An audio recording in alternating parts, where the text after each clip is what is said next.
Começa mais uma edição do JR 15 Minutos, o podcast da Record que aprofunda as notícias que mais mexem com a nossa vida. No vídeo, o flagrante da importunação. O homem, em vários momentos, comete atos obscenos. Eu fiquei totalmente sem reação e incrédula com a situação. O assédio sexual é uma questão urgente que a cada dia tem ganhado destaque nas discussões públicas e nos meios de comunicação. Recentemente, uma mulher denunciou um empresário porque foi assediada dentro de um elevador em Fortaleza. O caso está sendo investigado pela Delegacia de Defesa da Mulher. Esse tipo de crime é uma realidade na vida da maior parte das mulheres brasileiras. Em 2022, o Brasil registrou mais de 6 mil casos. O que é considerado assédio sexual contra mulheres? Quais são as formas e os locais mais comuns? Como as leis e políticas atuais protegem as vítimas?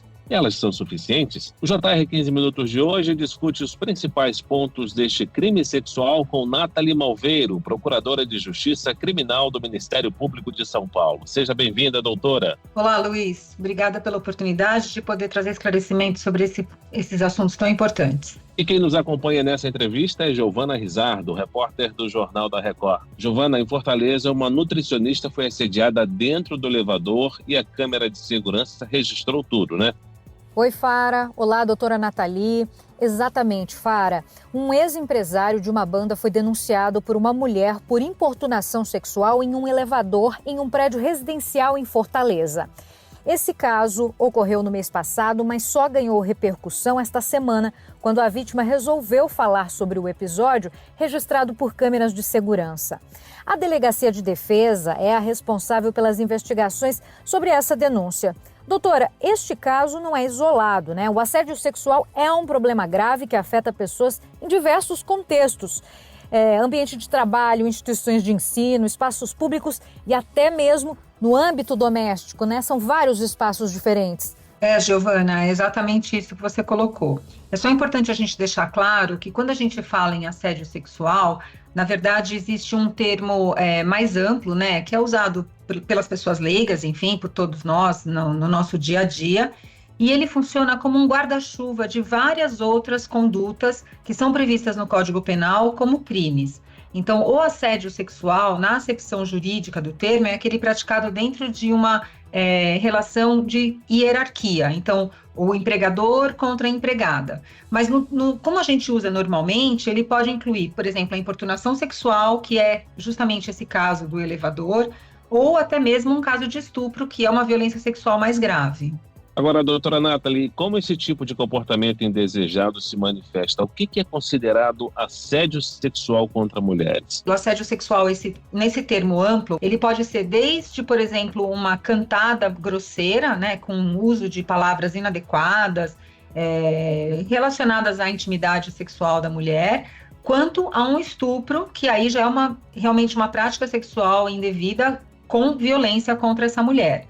O que a gente vê mais comum, que a gente chama mais comumente de assédio, são essas importunações sexuais. É um crime relativamente novo, que é justamente do homem que, além dessa cantada grosseira, ele parte realmente para uma intervenção física com a mulher. Doutora, nesse caso, por exemplo, havia uma câmera no elevador, toda a cena foi registrada, mas muitas vezes as ocorrências não têm esse tipo de registro.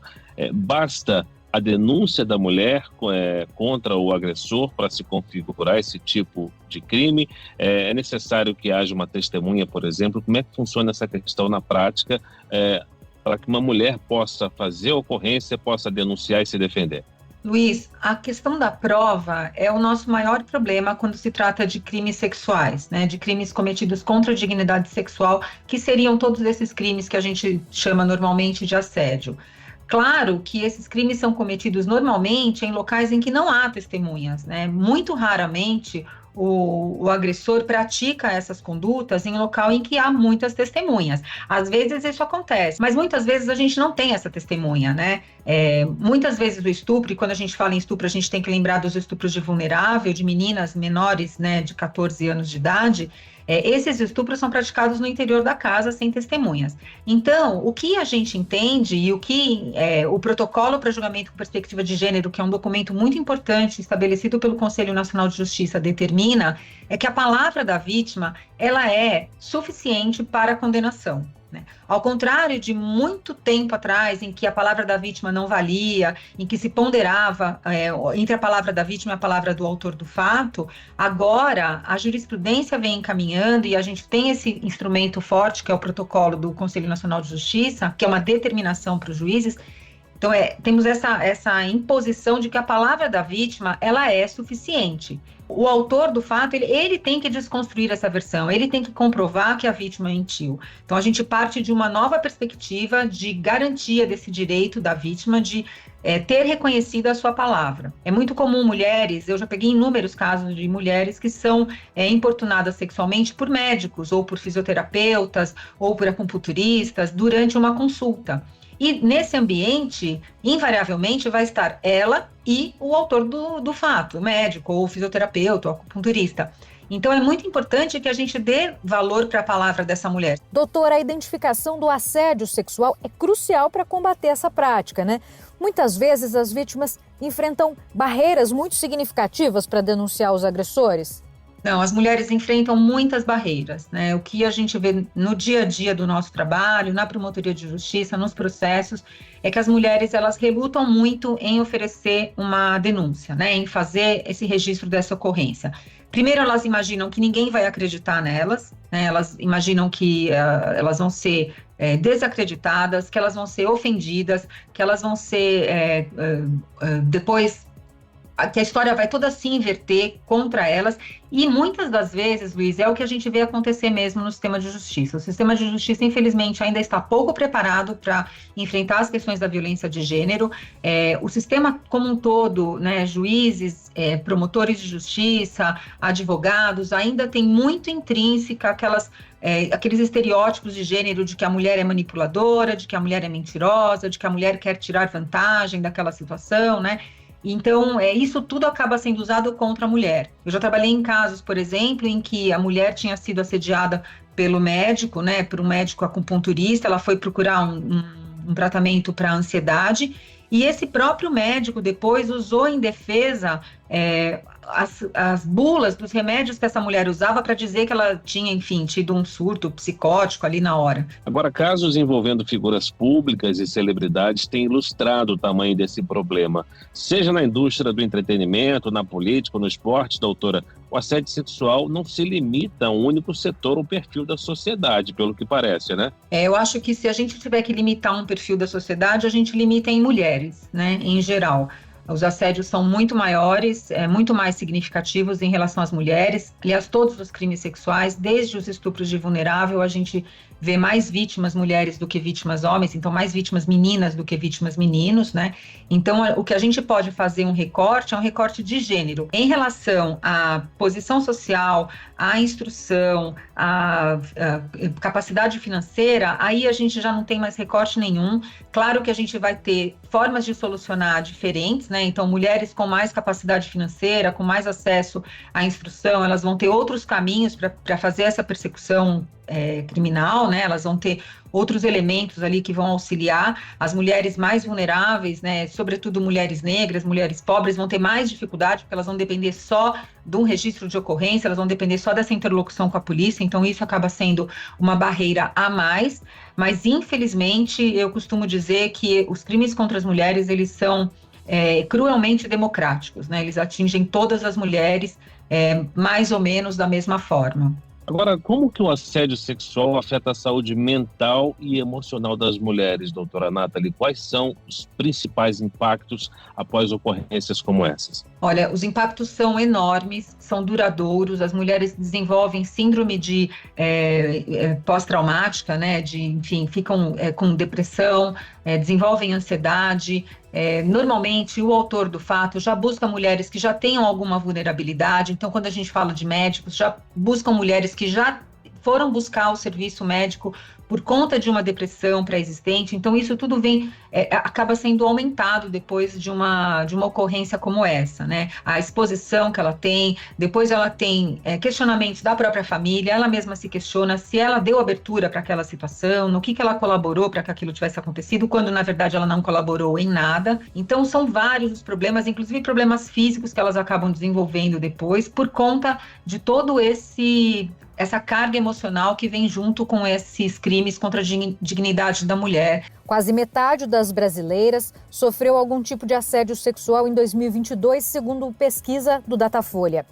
Este índice é o maior da série histórica do levantamento, que teve início em 2017. Doutora, esse aumento tem relação com a coragem das vítimas em denunciar? Muitos crimes não ficam mais aí escondidos como antes. Eu acho que tem a ver com a coragem das vítimas em denunciar, como você bem colocou, as mulheres já não se sentem mais tão constrangidas, né, de denunciar esse tipo de fato, mas eu acho que tem a ver também com a própria educação das mulheres entenderem que aqueles fatos que elas foram submetidas, que elas vinham sendo submetidas, são atos criminosos. Então, como a gente vem falando bastante no assunto, como esses assuntos têm sido colocados na mídia, e aí a importância da mídia fazer esse trabalho como esse podcast e tantos outros que vocês vêm fazendo, é importante para que as próprias vítimas comecem a reconhecer que aquelas condutas são condutas denunciáveis. A gente vê isso também muito em escolas, né? Então, quando a gente vai nas escolas fazer palestras sobre violência sexual, palestras sobre violência de gênero, palestras sobre violência doméstica, ao final dessas palestras, invariavelmente, uma menina, 2, 3 vão vir falar com a gente para denunciar o ato que está acontecendo com elas ou que acontece na família. Então, invariavelmente, quando a gente fala desses assuntos, surgem essas denúncias. Então, é um elemento importante que a gente tem, essa educação das meninas, dos meninos, para que a gente consiga mudar essa realidade. E quando eu falo de educação, a gente fala também dos meninos. Os meninos também têm que entender que, às vezes, aquele comportamento que ele vê no pai, que ele vê num tio, que ele vê num irmão mais velho, num primo mais velho que ele admira, não é um comportamento adequado, não é um comportamento aceitável. Doutora, ainda de acordo com a pesquisa entre as entrevistadas, quase 19% das mulheres ouviram cantadas ou comentários impertinentes no trabalho. Quais as medidas preventivas que podem ser adotadas por empresas ou instituições para combater o assédio sexual? Olha, eu acho que a primeira coisa é ter um canal de denúncias. Essas empresas precisam estabelecer um canal de denúncia seguro para que as mulheres possam fazer essa reclamação, fazer essa denúncia. Eu acho que a empresa tem que ter também um trabalho importante de falar sobre esses temas na empresa, né? Não deixar um assunto tabu, porque tudo aquilo que é falado acaba refletindo depois positivamente na empresa, né? Doutora, outro ponto importante, a cada dia surgem novos casos de mulheres que denunciam os companheiros por assédio sexual no relacionamento.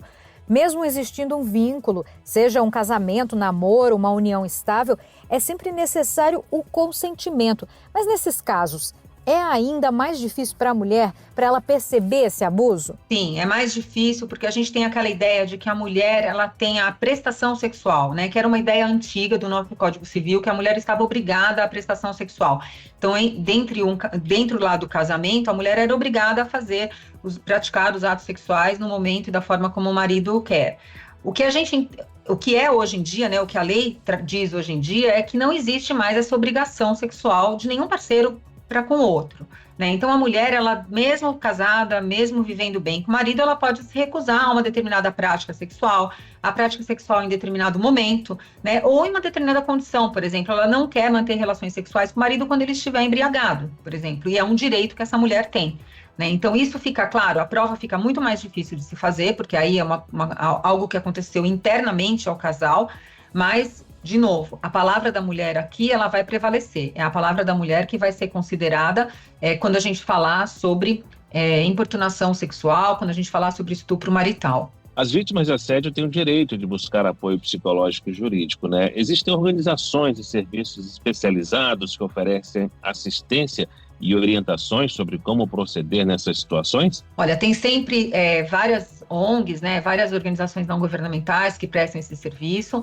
mas as cidades possuem também os CRAS, né, os Centros de Referência e Assistência Social. Se a cidade for um pouco maior, ela vai ter esse centro de referência especializado para violência contra a mulher.